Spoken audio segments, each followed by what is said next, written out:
महाराष्ट्र ही संतांची भूमी आहे. संत परंपरा येथील संस्कृती आहे. महाराष्ट्राचे आराध्य दैवत पंढरीचा विठोबा म्हणजे वारकऱ्यांचे माहेरघर आहे. प्रत्येकाला आपल्या माहेरी किंवा आजोळी म्हणजेच मूळ गावी जायचे असते. तसे आपल्या जीवाचे मूळ त्या परमतत्वातील परमेश्वरात आहे. हे परमतत्व जाणून घेण्यासाठी आपला जन्म असतो. निरनिराळ्या पद्धतीने प्रत्येक जीव आपली साधना करत असतो. या परमतत्वात विलीन म्हणजे मुक्त होण्यासाठी प्रत्येक जण प्रयत्न करत असतो. हे प्रयत्न योग्य दिशेने व्हायला पाहिजे. त्यासाठी साधना मार्ग सांगितलेले आहेत. त्यातील एक पंथ म्हणजे भक्ती योग होय. हा भक्ती योग वारकरी संप्रदायामध्ये बघायला मिळतो. जो मोठ्या भक्तिभावाने दरवर्षी पंढरीची वारी करतो, त्या परमेश्वराचे जे साकार रूप आहे ते त्या पंढरीच्या पांडुरंगात बघतो. म्हणून दरवर्षी वारकरी आपल्या माहेरच्या पांडुरंगाला भेटायला जातात. आषाढी कार्तिकी वारीला सर्व संतांच्या पालख्या दिंडी रूपाने विठुरायाच्या भेटीला जातात. लाखो वारकरी यात सहभागी होतात. संपूर्ण वातावरण भक्तिमय होऊन जातं. ज्ञानेश्वर माऊलींचे मोठे बंधू श्री संत निवृत्तीनाथ हे नाथपंथी होते. ते श्रेष्ठ योगी होते. निवृत्तीनाथांपर्यंत नाथ संप्रदाय दिसून येतो. त्यानंतर त्यांनी आपले बंधू ज्ञानेश्वरांना शिष्य करून घेतले. ज्ञानेश्वरांपासून नाथ संप्रदाय व भक्ती संप्रदाय एकत्रित झाल्याचे दिसून येते. सर्वश्रेष्ठ संत ज्ञानेश्वर हे योग्यांचे योगेश्वर आणि भक्तांची माऊली असे झाली. एकाच ठिकाणी योग आणि भक्ती साकारली गेली. परमपूज्य काकाजी नेहमी म्हणत की योगी हा भक्त असला पाहिजे, तसेच भक्त सुद्धा योगी असतो. योगी असो वा भक्त, दोघांना पंढरीच्या पांडुरंगाच्या दर्शनाची ओढ असतेच. यातून पुढे वारकरी संप्रदाय उदयाला आला. हा समर्पित भाव ठेवून संपूर्ण परमेश्वराच्या वाटेवर चालणारा संप्रदाय ठरला.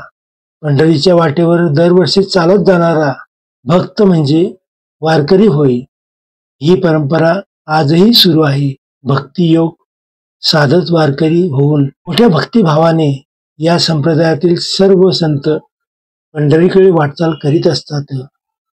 सदेह पंढरीच्या वाटेवर चालणारा वारकरी विठ्ठलाच्या भेटीला निघतो. पंढरपूरच्या पांडुरंगाला भेटायचे असते. संतांच्या अभंगातून आपण जर का बारकाईने बघितले तर त्यात योग मार्गातील अनुभूती असल्याचे दिसते. भक्तांना सुद्धा तसेच अनुभव आलेले असतात. हे संतांच्या अभंगातून स्पष्ट दिसते.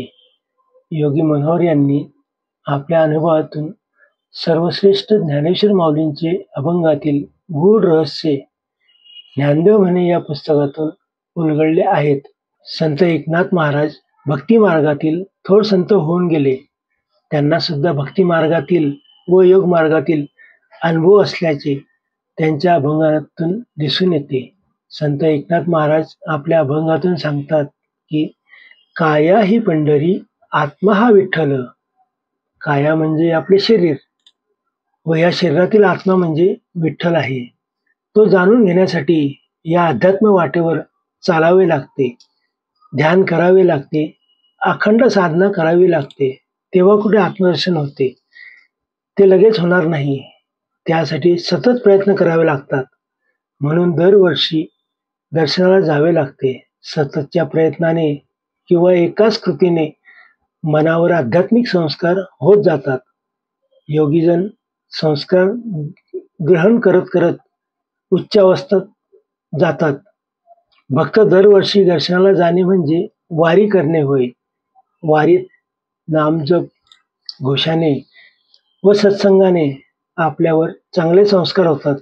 त्यासाठी वारकरी वारीत प्रयत्नशील असला पाहिजे.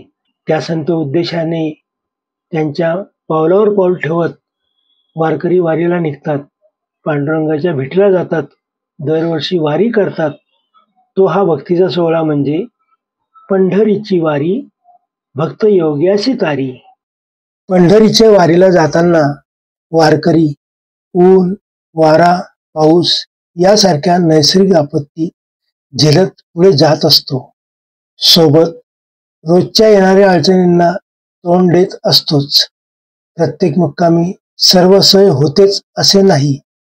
खळतर प्रवासानंतर पांडुरंगाचे दर्शन होऊ दे किंवा नको होऊ दे, वारकरी कळसाचे दर्शन घेऊन परत पुढच्या वर्षी दर्शनाला येतो असा मनात भाव ठेवून परततो. अध्यात्म साधना आत्मरूप विठ्ठलाच्या दर्शनासाठी साधना करताना अनेक अडचणी ह्या देहाला भोगाव्याच लागतात. आधी भौतिक, आधी दैविक आणि आध्यात्मिक हे आध्यात्मिक ताप शास्त्रात सांगितलेले आहे. ते प्रत्येकाच्या वाटेला आलेले असतात. त्यांच्यावर मात करत पुढे जावे लागते. हे या वारीतून खऱ्या साधकाने समजून घेतले पाहिजे व साधनेत पुढे जायला पाहिजे. हीच साधनेतील वारी आहे. जय जय रामकृष्ण हरी.